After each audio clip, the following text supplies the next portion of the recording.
Hello everyone, एक बार फिर से स्वागत करता हूं आप सभी का आपके अपने इस परिवार इजी साइंस में।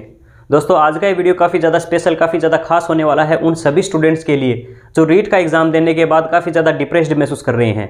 मैं जानता हूं कुछ लोगों के नंबर थोड़े से कम आने के कारण एज़ कम्पेयर दूसरों के लोगों की तुलना में उनके नंबर थोड़े से कम आ रहे हैं। हालांकि उनके स्कोर अच्छा है, उसके बावजूद भी वो काफ़ी ज़्यादा डिप्रेस्ड और काफ़ी ज़्यादा टेंशन में आ रहे हैं कि हमारा सिलेक्शन होगा या नहीं होगा।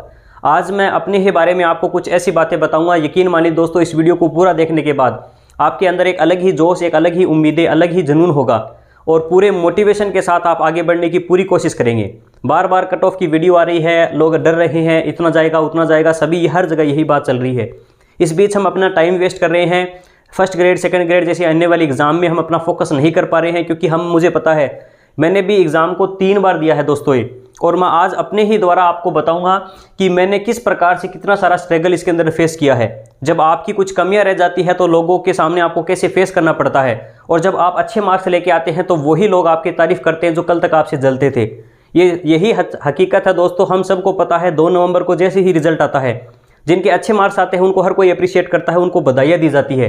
यहाँ तक कि बड़े बड़े कोचिंग संस्था वाले जो टीचर्स हैं, यूट्यूब चैनल वाले हैं, वो सभी अपने अपने द्वारा जो भी स्टूडेंट है, जो स्टूडेंट उनसे पढ़े हुए उनके मार्क्स शेयर करते हैं।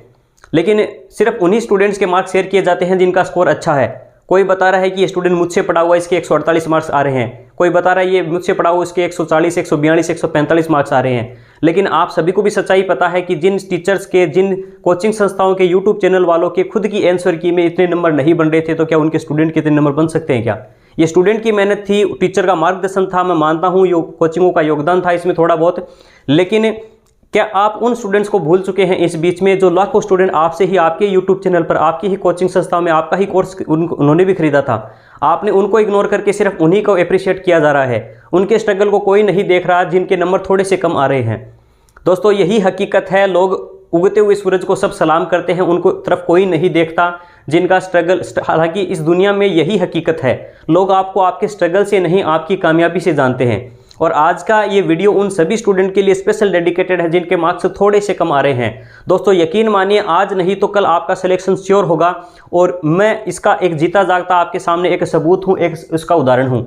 मेरा भी इस एग्ज़ाम में काफ़ी ज़्यादा मैंने भी इसको फेस किया है। मेरा जो स्ट्रगल रहा है, यकीन मानिए, इसको सुनने के बाद आपके अंदर भी एक अलग ही मोटिवेशन होगा। ये पूरी वीडियो आप सभी के लिए डेडिकेटेड है। तो दोस्तों, आपको इसमें टेंशन लेने की जरूरत नहीं है।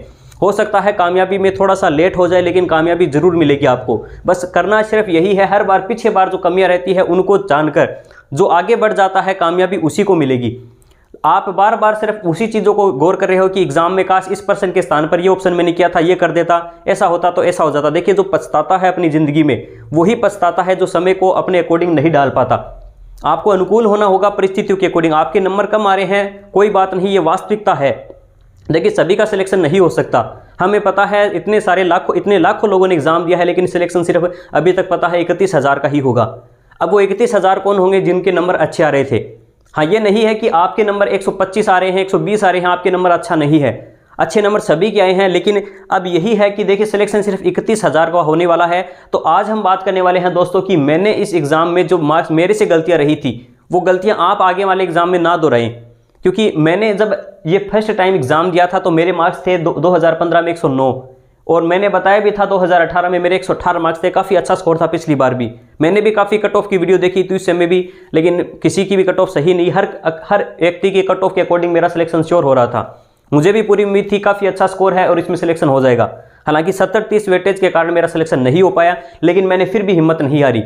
2015 में मेरी बीएड हुई थी, उसी टाइम ये एग्जाम हुआ था, काफ़ी कम समय मिला था, फर्स्ट अटेम्प्ट था, और फिर भी कुछ ही समय के अंदर मैंने लगभग 3 महीने ही तैयारी की थी और एक अच्छा स्कोर बनाया था। 2018 में पीछे की रही कमियों को मैंने दूर करने के लिए मैंने यही किया कि मुझे पता था जिस सब्जेक्ट को मैं पढ़ाने वाला हूं, अगर वो मेरा बेसिक ही स्ट्रॉन्ग नहीं है तो मैं क्या टीचर बनूंगा उस चीज़ का। तो मैंने 6 से 10 तक की स्कूल ज्वाइन की उस समय, और स्कूल में ज्वाइन करने के बाद मैंने अपने सब्जेक्ट, मेरा साइंस सब्जेक्ट है, मैंने उस पर अच्छी पकड़ बनाई। फिर मैंने 12th तक भी पढ़ाया, 11th 12th बायो मैंने पढ़ाई और काफ़ी अच्छा सब्जेक्ट को स्ट्रॉन्ग बनाया। और फिर से 2018 में मैंने फिर से सीकर गया था, मैं लगभग 3-4 महीने मैंने फिर से इसकी तैयारी की थी। हालांकि मैं मानता हूँ लास्ट टाइम ही मैंने तैयारी की, इसमें थोड़ी कमियाँ मेरी भी रही है कि मैंने लंबे समय तक इसकी तैयारी नहीं की किसी भी एग्ज़ाम में, तब मेरे थोड़ा सा स्कोर और बेहतर नहीं हो पाया। और इस एग्ज़ाम में मेरी सबसे बड़ी कमी यह रही, मैं साइंस में मैंने पूरा फोकस किया। साइकोलॉजी भी मेरी अच्छी थी, लेकिन मैंने हिंदी इंग्लिश को काफ़ी ज़्यादा इग्नोर किया, उसमें मेरे मार्क्स कम थे, हालांकि और सब्जेक्ट में मेरे अच्छा स्कोर हुआ। 2000 हालांकि मैंने थोड़े समय पहले, इस एग्ज़ाम से थोड़े समय पहले मैंने एक वीडियो भी बनाई थी कि 2018 में मुझसे क्या कमियां रही और आपको कौन सी कमियां नहीं करनी है। दोस्तों, आपको मेरी कमियों से काफ़ी कुछ सीखने को मिलेगा, क्योंकि हर कोई अपना टाइम वेस्ट करके ये कमियां दोहराकर आप अपने आप को आगे नहीं बढ़ा सकते। हमें दूसरों की कमियों से भी सीखना चाहिए कि हाँ, ये नेगेटिव पॉइंट रहे, ये पॉजिटिव पॉइंट रहे। इस बार मैंने घर पे ही रह के तैयारी की, और इस बार तैयारी भी लंबे समय तक नहीं की, मात्र 4-5 महीने ही की तैयारी लॉकडाउन में मैं कर पाया हूँ। 2015 के बाद मैंने एमएससी वगैरह की, और उसी के साथ मैंने कॉम्पिटिटिव एग्जाम्स की तैयारी करवानी कोचिंग संस्थाओं में शुरू कर दी थी, और उसी से मेरा सब्जेक्ट काफ़ी ज़्यादा स्ट्रॉन्ग रहा। और 2021 में आकर मेरे लिए सबसे पॉजिटिव यही रही है कि मेरी जो कमियां 2018 में रही थी, उन कमियों को मैंने पहचाना। मुझे पता है अब कुछ नहीं हो सकता, मेरा स्कोर कम है, और मैं इस वास्तविकता को मुझे स्वीकार करना ही होगा। मैं आगे तभी बढ़ सकता हूं जब मुझे पता है कि ये स्कोर में मेरा सिलेक्शन होगा या नहीं होगा, ये बाद की बात है। अब जो हुआ है उसको बदल नहीं सकते हम, ये वास्तविकता है दोस्तों। आज नहीं तो कल आपको ये वास्तविकता स्वीकार करनी होगी, और जो जल्दी कर लेगा वो अपने समय को बचा लेगा। आप अपना समय ही खराब कर रहे हैं। आने वाले समय में बहुत जल्द फर्स्ट ग्रेड सेकंड ग्रेड आने वाली है, और मैंने अधिकतर ये देखा है कि जिनका सिलेक्शन कुछ नंबरों से रह जाता है, ज़्यादातर सिलेक्शन बड़े एग्जामों में फर्स्ट ग्रेड सेकंड ग्रेड में उनका होता है। कारण ये है, जिनका सिलेक्शन होगा वो ये सोचेंगे कि मेरा तो सिलेक्शन हो गया, अब थोड़ा रेस्ट कर लेता हूँ मैं।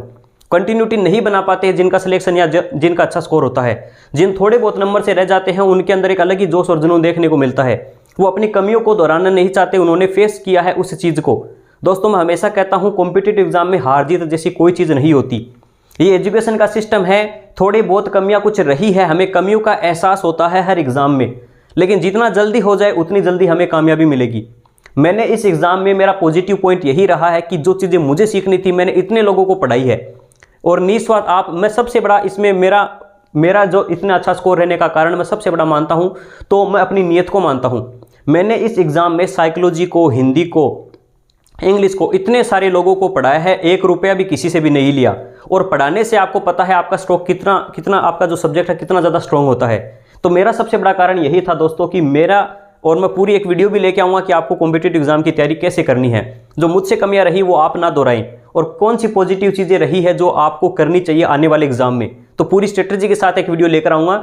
और अब मैं बात करता हूं दोस्तों कि मैं मानता हूं कि कुछ बीएड अपीयरिंग वाले स्टूडेंट भी हैं जिन्होंने अच्छा स्कोर किया, उसके बावजूद भी उनका सिलेक्शन नहीं हो पा रहा है इस एग्जाम में, क्योंकि अभी तक शिक्षा मंत्री ने, जो मैंने कल वीडियो बनाई थी उसमें बयान में यह कहा है कि आपका जो रिजल्ट है वो इस रीट के रिजल्ट से पहले नहीं आया, तो जिसके कारण आपको इस एग्जाम में नहीं लिया जा सकता। अभी तक तो यही न्यूज़ है। तो दोस्तों, आपको भी घबराने की जरूरत नहीं है। आपका स्कोर आज अच्छा है तो आप, मैं मानता हूं सभी को बुरा लगा होगा इस चीज़ का कि आपने इतना अच्छा स्कोर करके भी आपको अंदर नहीं लिया जा रहा है इस एग्जाम में। लेकिन दोस्तों, आने वाले समय में बहुत जल्द first grade second grade REET वापस आने वाली है। वास्तविकता को स्वीकार करके इस रीट के खेल से बाहर निकलना होगा आपको। जितनी जल्दी ये चीज़ समझ जाओगे उतना फ़ायदा होगा आपको। समय को खराब मत कीजिए, आप सभी से मेरी रिक्वेस्ट है। आप सभी ने इस चैनल पर मुझ पर इतना विश्वास दिखाया है, इतना प्यार दिया है, आप सभी का धन्यवाद। और मैं उम्मीद करता हूँ, पूरी विश्वास है मुझे, आप इस रीट वाले सिस्टम से बाहर निकल के आगे बढ़ने की पूरी कोशिश करेंगे। वीडियो पसंद आई है तो लाइक कीजिए, चैनल को सब्सक्राइब कीजिए। धन्यवाद। जय हिंद।